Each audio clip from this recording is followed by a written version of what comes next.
pegangan bagi kita. Pada suatu hari Nabi Muhammad sedang duduk-duduk dengan sahabat yang bernama Abu Bakar.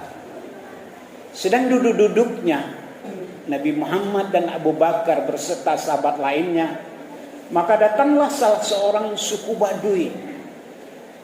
Tiba-tiba suku Baduy ini menghina Abu Bakar, mencaci Abu Bakar, menjelek-jelekkan Abu Bakar dengan kata-kata yang kotor, kata-kata yang penuh emosi. Marahnya suku Baduy ini meledak-ledak pada Abu Bakar. Kemudian Abu Bakar diam saja. Nabi Muhammad melihat kepada Abu Bakar. Abu Bakar melihat kepada Nabi Muhammad. Nabi Muhammad tersenyum melihat Abu Bakar. Kemudian suku Baduy tak senang hatinya. Kembali dia berdiri mendekati Abu Bakar. Dia hina lagi Abu Bakar. Dia hujat lagi Abu Bakar. Dia jelek-jelekkan lagi Abu Bakar di hadapan Nabi Muhammad. Kemudian Nabi Muhammad melihat kepada Abu Bakar yang diam, tidak membalas apa-apa. Nabi Muhammad tersenyum riang gembira. Rupanya melihat Nabi Muhammad tersenyum, kembali suku Baduy ini naik emosinya, memuncak emosinya. Maka dihinanya lah Abu Bakar ini sejadi-jadinya dengan kata-kata yang keras sekali, yang tidak bisa kita sebutkan. Disebutkanlah Abu Bakar ini seperti binatang ini, binatang itu, dan lain sebagainya. Merasa malu Abu Bakar ini dihina di hadapan Nabi Muhammad. Tak tahan Abu Bakar ini, maka Abu Bakar ini berdiri menghadap suku Baduy. Dan dia kembali, Abu Bakar ini melihat suku Baduy dan dia hina suku Baduy ini. Dia caci suku Baduy ini. Maka emosi Abu Bakar meledak-ledak. Saya tidak salah.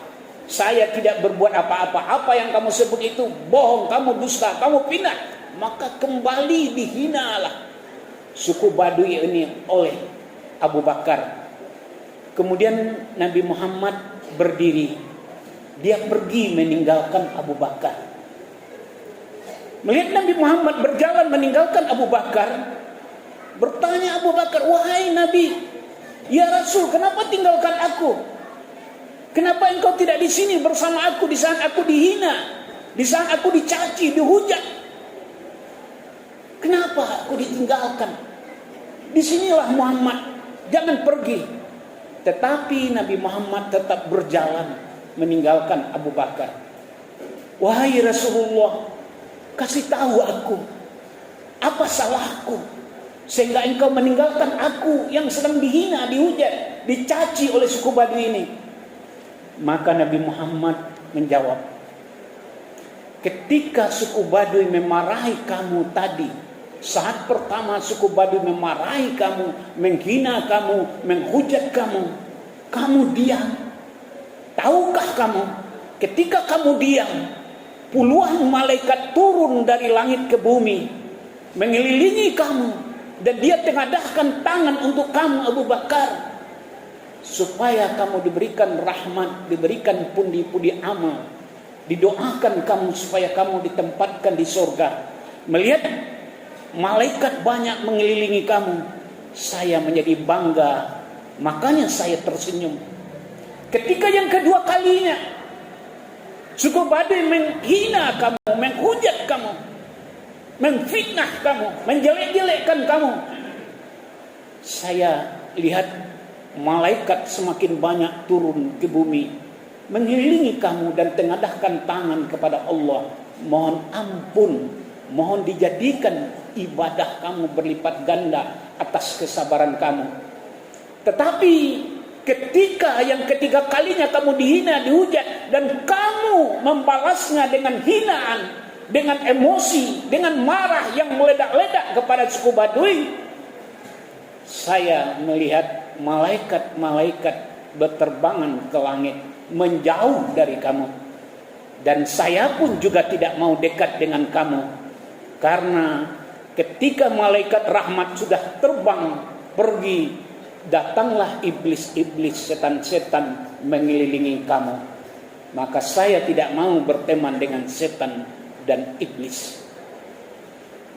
Dari kisah yang singkat dan nyata ini, jelaslah orang yang marah akan didatangi oleh iblis, akan didatangi oleh setan.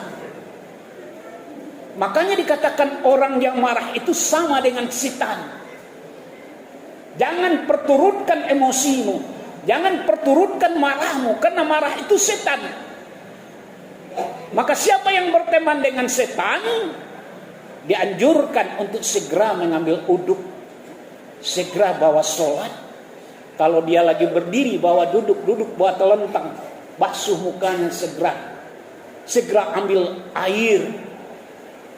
Yang berikutnya,